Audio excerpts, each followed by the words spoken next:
Minha mãe dizia que eu era um milagre. Hoje descobri o pacto que ela fez. Desde criança, ouvi que minha existência era um presente direto de Deus. Minha mãe repetia isso como um mantra. Você nasceu para um propósito maior, minha filha. Cresci acreditando que minha vida era sagrada, especial, quase escolhida. Mas com o tempo, os sorrisos dela passaram a parecer tensos, como se escondessem algo. Na nossa casa, tudo era oração, jejum e silêncio. Um silêncio pesado, como se ninguém pudesse falar alto demais, como se os segredos morassem nas paredes. Quando perguntei por que não tínhamos fotos da minha infância, ela respondeu: milagres não precisam de provas. Meus aniversários nunca foram celebrados, pois ela dizia que datas não importavam quando a missão da alma era mais importante que a festa do corpo. Eu frequentava a igreja 3 vezes por semana e passava o restante dos dias estudando a Bíblia com ela. Meu pai era ausente, não por escolha, mas porque, segundo ela, foi ceifado por forças que não aceitaram nosso milagre. Eu nunca entendi direito o que isso significava. Apenas aceitava. Como toda criança, eu não questionava. Apenas obedecia. Com os anos, fui percebendo pequenos detalhes que não se encaixavam. O pastor da nossa igreja sempre me olhava com reverência exagerada, como se soubesse algo que eu não sabia. E minha mãe? Ela sempre fazia questão de me afastar de todos que tentavam se aproximar demais. Eles não entenderiam sua missão, ela dizia. Aos poucos, o que era fé virou prisão, e o que era devoção virou isolamento. Só que mesmo cercada por escuridão, meu coração ainda queria acreditar que tudo aquilo era amor. A verdade, no entanto, estava prestes a ser revelada. E quando chegou, destruiu tudo o que eu acreditava. Inclusive, a imagem da mulher que me deu a vida. Porque o milagre que eu era custou caro demais. E agora, eu precisava decidir. Continuaria vivendo uma mentira protegida pela fé, ou abriria os olhos e lutaria por uma redenção que nunca foi só minha? Minha infância foi marcada por um altar montado dentro da nossa própria casa. Um pequeno cômodo nos fundos, com paredes cobertas por véus brancos, uma cruz de madeira escura e um livro antigo, diferente da Bíblia tradicional, repousando no centro. Minha mãe chamava aquele lugar de Santuário do Voto, e ninguém além de nós duas podia entrar. Desde os 6 anos, ela me fazia repetir orações específicas, com palavras que eu não entendia, mas que ela dizia serem chaves sagradas para manter o nosso pacto vivo. O mais estranho era que essas orações nunca eram ditas na igreja. Pareciam exclusivas. Certa vez, perguntei ao pastor da comunidade se aquelas palavras faziam parte de algum versículo bíblico. Ele ficou em silêncio por longos segundos. Depois sorriu sem graça e mudou de assunto. Voltei para casa com o coração apertado. Quando contei à minha mãe, ela ficou furiosa. Disse que eu nunca mais deveria falar sobre nosso altar com ninguém, pois algumas verdades sagradas não podem ser tocadas por mãos comuns. A partir daquele dia, algo mudou entre nós. Ela passou a me vigiar com mais intensidade, como se temesse que eu fugisse, ou descobrisse algo. Com o passar do tempo, entendi que aquele altar era o coração da nossa casa e o centro do nosso segredo. Uma noite, acordei com uma luz fraca vinda de lá. Caminhei em silêncio e vi minha mãe ajoelhada, sussurrando frases em outra língua e queimando pequenos papéis com nomes escritos. Nunca entendi o que aquilo significava, mas havia um ar sombrio no cômodo, algo que minha inocência não conseguia nomear. Voltei para o quarto em silêncio, tremendo por dentro. O milagre que eu era começava a ter um gosto amargo. Apesar de tudo, eu ainda queria acreditar nela. Ainda via nos olhos da minha mãe um brilho de amor, mesmo que manchado pelo medo. Talvez fosse isso que mais doía. A confusão entre fé e prisão. Entre proteção e controle. Entre milagre e maldição. Mas naquele altar, naquele santuário silencioso, a primeira rachadura da mentira foi aberta. E nada mais seria igual.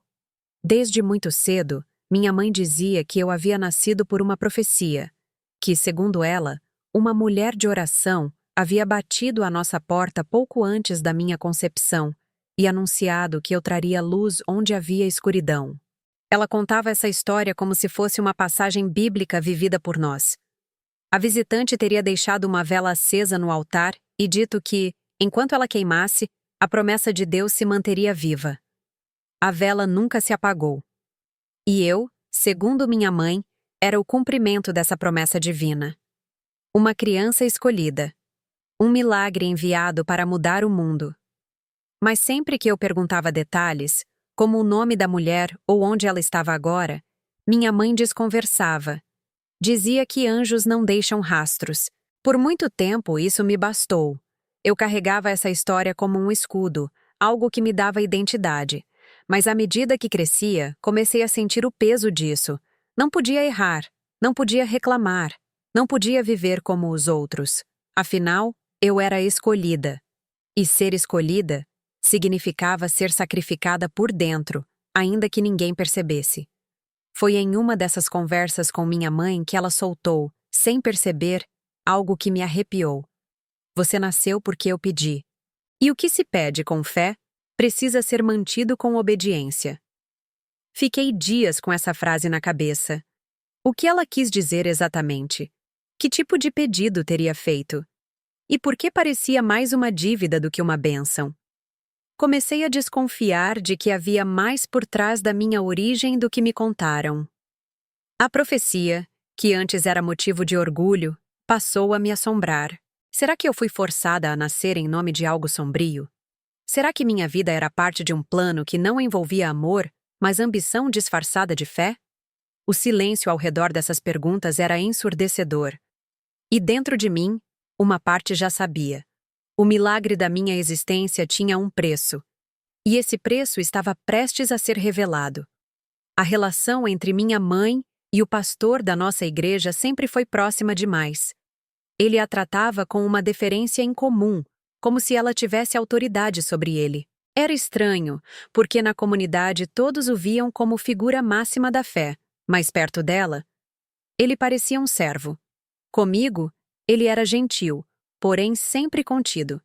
Seus olhos evitavam os meus com frequência, como se o simples contato visual revelasse algo que ele não queria encarar. Havia tensão quando estávamos todos juntos, e essa tensão crescia com o passar dos anos. Certa noite, aos meus 15 anos, acordei com uma voz masculina sussurrando na porta da nossa casa. Me levantei, fui até o corredor em silêncio e vi pela fresta da porta principal o pastor. Ele falava baixo com minha mãe. Não consegui ouvir tudo, mas captei algo como: ela já está crescendo. Logo vai entender. Minha mãe apenas assentiu, parecendo preocupada. Quando ele foi embora, ela fechou a porta com firmeza e, ao me ver ali, me lançou um olhar frio, diferente de tudo que eu já tinha visto. Naquela noite, não trocamos uma palavra. No dia seguinte, o pastor fez um sermão estranho. Falava sobre sacrifícios invisíveis, sobre promessas feitas no escuro que só Deus podia ouvir. Enquanto ele pregava, olhava diretamente para mim. O templo estava cheio, mas parecia que aquelas palavras eram exclusivas, como se fossem parte de uma conversa silenciosa entre nós três, eu, ele e minha mãe. Saí daquela missa com o coração acelerado e a mente em ebulição. Havia segredos demais entre aquelas paredes, e eu estava no centro de todos eles. Foi ali que comecei a desconfiar do envolvimento do pastor com a minha história de nascimento. Havia algo podre por trás da reverência. Algo que fazia minha existência parecer menos divina e mais estratégica. A fé que eu conhecia estava sendo lentamente desfeita. E quanto mais eu me aproximava da verdade, mais percebia que minha vida, até então, era uma peça dentro de um jogo muito mais sombrio do que eu poderia imaginar. A curiosidade se transformou em urgência quando, em uma tarde silenciosa, encontrei por acaso uma chave escondida dentro de um antigo vaso de cerâmica no altar. Era pequena, de metal escurecido, com um símbolo esculpido que eu nunca tinha visto. Um olho com uma cruz no centro. Levei a chave comigo, escondida no sutiã, e passei dias tentando entender onde ela se encaixava. Até que, limpando o quarto da minha mãe, percebi uma tábua do piso levemente solta. A madeira cedeu, revelando um compartimento escondido. Dentro, um cofre. Minhas mãos tremiam. Coloquei a chave e ela girou com um clique suave, como se estivesse apenas esperando por mim. Dentro, encontrei uma pilha de cartas amareladas, todas com o mesmo destinatário. Irmão Primbias, seguido de um símbolo semelhante ao da chave. As cartas falavam em códigos, mas algumas passagens estavam claras. A criança chegou conforme combinado. O pagamento foi aceito. Os rituais seguem conforme a orientação do santuário. Em uma das cartas, minha mãe descrevia minha infância como um período de cultivo espiritual e que eu seria entregue quando estivesse pronta. Entregue? Fechei o cofre com o coração aos gritos. Chorei ali mesmo, sozinha, em meio às palavras que desfiguravam tudo que eu acreditava ser. Minha vida tinha sido monitorada, conduzida, escrita por mãos invisíveis que usavam a fé como disfarce. Minha mãe não me criou por amor. Ela me criou por dever, por pacto. E aquele pacto envolvia entrega. Mas entrega a quem? A quê? A fé que ela me ensinou? Era uma capa.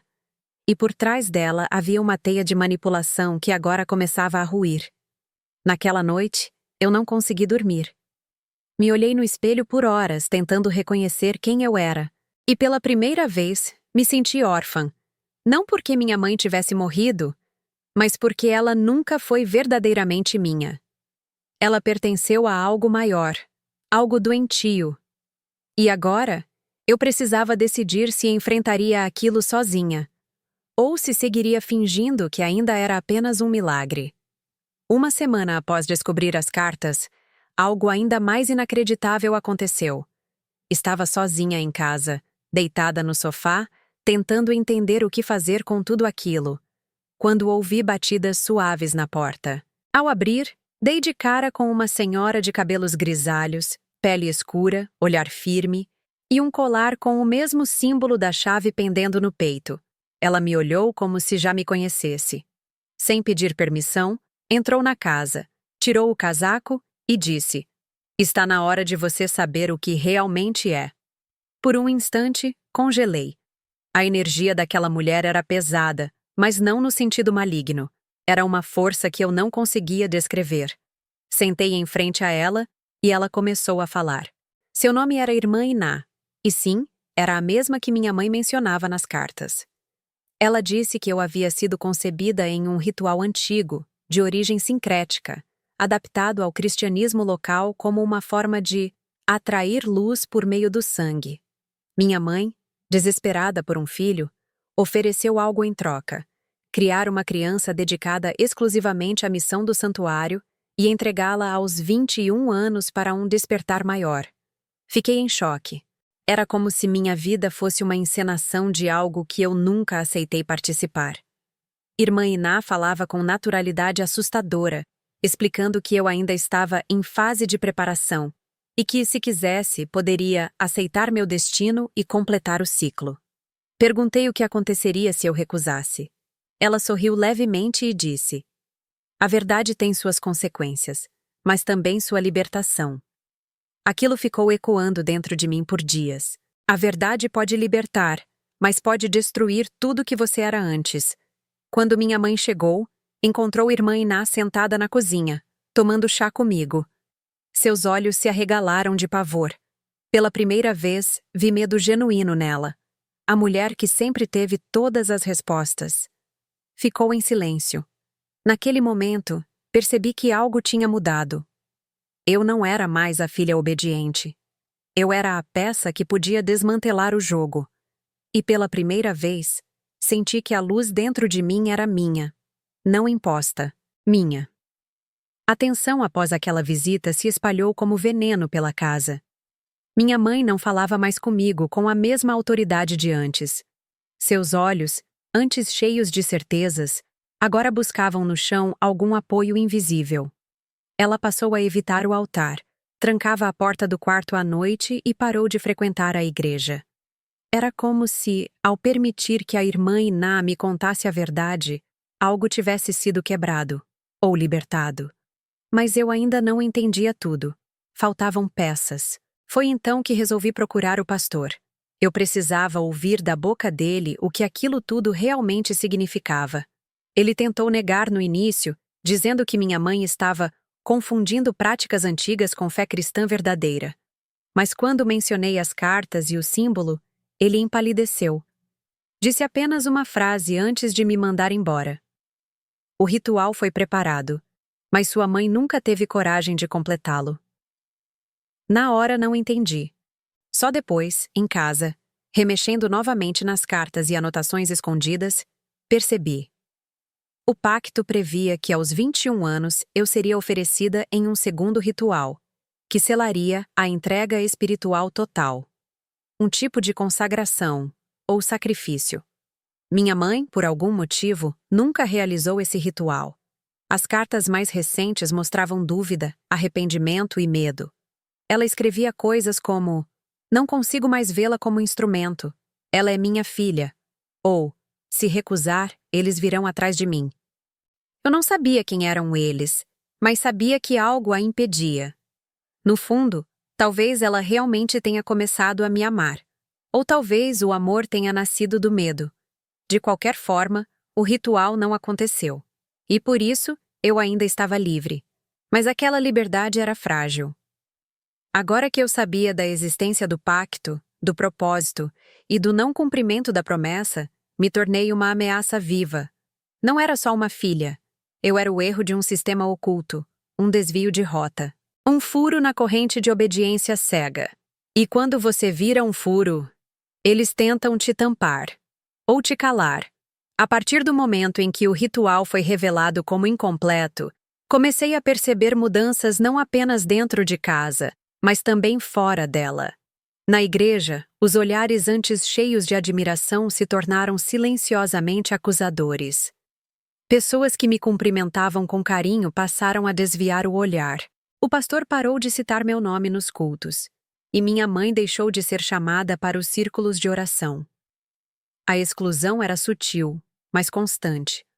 Algo havia mudado, e eu era a peça fora do padrão. Aquela que deveria ter sido entregue. Mas não foi. Certo domingo, resolvi confrontar isso de frente.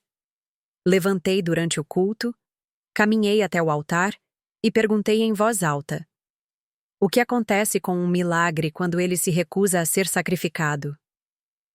O templo inteiro silenciou. O pastor tentou me interromper, mas continuei. "Será que a fé que vocês pregam permite questionar, ou ela só aceita quem obedece em silêncio?" Minha mãe chorava em um dos bancos. O ambiente ficou pesado.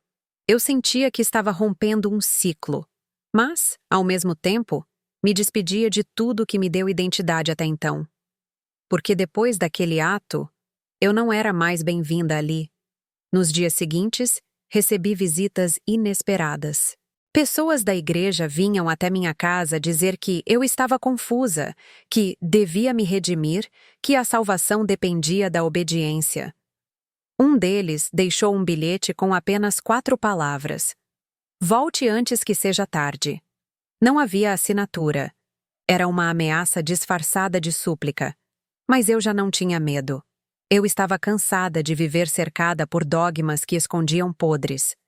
Eu queria fé, sim, mas não essa que exige silêncio diante da injustiça. Minha mãe, agora mais calada do que nunca, parecia envelhecer a cada dia. Não por idade, mas por culpa. Ela sabia que, ao tentar me proteger do segundo ritual, havia traído os mesmos que a prometeram o milagre. Mas também sabia que me entregar seria muito pior. Nosso exílio não era apenas religioso, era espiritual, social e emocional. Fomos banidas sem que ninguém dissesse uma palavra. E ainda assim, pela primeira vez, me sentia em paz. Com a igreja fechando suas portas para mim e minha mãe se afundando no próprio arrependimento, restava apenas o vazio. Mas foi dentro desse silêncio que encontrei um tipo de liberdade que nunca conheci. Comecei a ler a Bíblia por conta própria, sem mediações. Estudava outras tradições, lia sobre espiritualidade de forma crítica, Buscava entender a diferença entre fé e fanatismo. Descobri que muitos dos textos usados para me controlar eram, na verdade, interpretações distorcidas, manipuladas por quem usava Deus como escudo para esconder pactos humanos.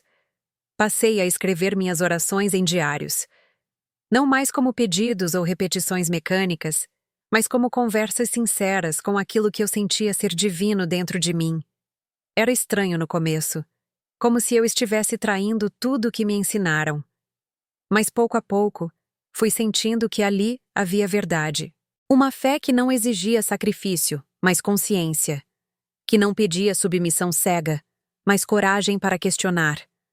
Pela primeira vez, meu coração encontrou repouso não no altar da promessa, mas no silêncio da autenticidade. Minha mãe, observando essa transformação, começou também a mudar. Com o tempo, ela deixou de me chamar de milagre e passou a me chamar apenas de minha filha. Foi a primeira vez que senti amor sem função, sem missão, sem amarras espirituais. Começamos a reconstruir nossa relação como duas mulheres feridas tentando se perdoar. Não foi fácil, nem rápido, mas foi real. E foi suficiente para que eu soubesse que a fé pode renascer mesmo depois do abuso. Hoje, olho para o passado com compaixão. A garota que cresceu achando que era uma oferenda agora sabe que é uma pessoa inteira. Não preciso mais provar nada a ninguém. Minha espiritualidade não é feita de véus ou pactos. É feita de escolhas conscientes, de coragem em meio ao medo e de amor que não exige sacrifício como prova. Essa é a fé que eu reescrevi sozinha e que ninguém pode me tirar. 2 meses após minha ruptura definitiva com a igreja, irmã Iná voltou. Dessa vez, sem avisar, sem mistério, sem colares. Ela estava diferente, cansada, como se o tempo tivesse passado mais rápido sobre ela do que deveria. Sentou-se na varanda da casa, pediu água e disse que precisava conversar. Não havia mais tom de autoridade em sua voz, apenas humanidade. Ela me olhou nos olhos e disse: "Você mudou a história." E não era isso que queríamos, mas era o que precisava acontecer. Fiquei em silêncio, esperando que ela revelasse alguma nova ameaça, algum tipo de retaliação. Mas não. Ela apenas tirou da bolsa um envelope grosso com papéis, registros, nomes e documentos. Ali estavam os detalhes dos acordos, das famílias envolvidas, dos pactos feitos ao longo de décadas por mulheres desesperadas, como minha mãe, e de como tudo isso foi mascarado sob véus de religiosidade. Ela disse que estava cansada, que o sistema não fazia mais sentido nem para ela, e que eu havia sido a primeira a romper, sem fugir, sem desaparecer, apenas dizendo não. Perguntei por que me entregava aquilo, e ela respondeu: porque a verdade, quando conhecida, nos liberta, mas quando compartilhada, salva outros. Foi embora logo depois, caminhando devagar. Nunca mais a vi. Fiquei ali sentada, com o envelope no colo, sentindo o peso não só da papelada, mas da responsabilidade. Eu tinha nas mãos a chance de mostrar ao mundo que milagres forjados em desespero custam caro demais, e que é possível transformar dor em consciência. Naquela noite, olhei para minha mãe dormindo no sofá e percebi que o ciclo estava se encerrando. As correntes estavam quebradas. O silêncio havia sido vencido. E mesmo que aquele passado jamais fosse apagado, ele não me definiria mais. Porque agora, eu não era mais apenas uma sobrevivente. Eu era uma testemunha. E talvez, uma libertadora. Foi num domingo cinzento, quase simbólico, que decidi voltar àquela igreja. Não como seguidora, mas como alguém que tinha algo a dizer. Cheguei antes do culto começar. Pedi a palavra ao pastor. Ele recusou, como era esperado. Mas, para minha surpresa, algumas vozes no templo se levantaram em meu favor. Pessoas que, em silêncio, haviam percebido a queda das máscaras. O murmúrio cresceu, e ele, talvez por medo de uma reação maior, cedeu. Caminhei até o púlpito com o coração pulsando, mas os pés firmes. Eu não era mais a mesma, Não ataquei, não gritei, não acusei. Apenas contei a verdade. Com calma, revelei o que vivi, o que descobri e como fui usada como símbolo de fé, quando na verdade era apenas uma criança em busca de amor. Falei sobre o altar secreto, os bilhetes ameaçadores, os rituais velados. Contei sobre minha mãe e sua dor. E por fim, mostrei que mesmo dentro da escuridão mais densa, é possível haver luz. A verdadeira fé, disse eu, não precisa de pactos ocultos, mas de verdade à luz do dia. Alguns choraram, outros saíram. Muitos apenas ficaram em silêncio, absorvendo cada palavra como uma pedra lançada contra o vitral da hipocrisia. O pastor, cabisbaixo, não disse nada. E quando terminei, apenas deixei o microfone sobre o púlpito e fui embora. Pela primeira vez, senti que aquele lugar não tinha mais poder sobre mim. A menina moldada para ser um milagre havia se tornado uma mulher moldada pela verdade. Na saída, uma jovem me abraçou em silêncio, e depois outra, e outra. Cada uma delas, talvez, sentindo que havia algo errado há muito tempo. Talvez também tivessem sido feridas pela fé distorcida. Talvez, naquele dia, eu tivesse aberto uma porta que jamais seria fechada. E foi ali que entendi. Não fui criada para salvar o mundo. Fui criada para sobreviver. E, ao sobreviver, acabei salvando mais do que imaginava. Hoje, quando me olho no espelho, não vejo mais a filha do milagre. Vejo uma mulher que atravessou a escuridão com os olhos abertos. Fui ensinada a acreditar que minha vida era uma missão sagrada, que minha existência só tinha valor se seguisse um roteiro oculto escrito por outros. Mas descobri, tarde e com dor, que não existe nada mais sagrado do que a liberdade de escolher quem se é, mesmo que isso signifique desobedecer tudo o que te ensinaram como verdade. Minha mãe, apesar de tudo, também foi vítima. Ela acreditou que só através do pacto teria valor.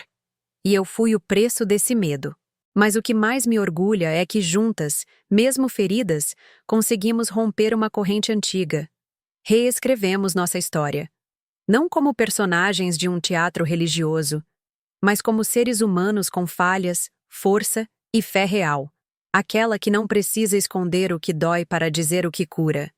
Se você ouviu minha história até aqui, talvez ela tenha te tocado de alguma forma. Talvez você também tenha crescido em meio ao silêncio, sentindo que algo estava errado, mas sem coragem de nomear. Talvez ainda esteja preso a uma ideia de fé que mais sufoca do que liberta.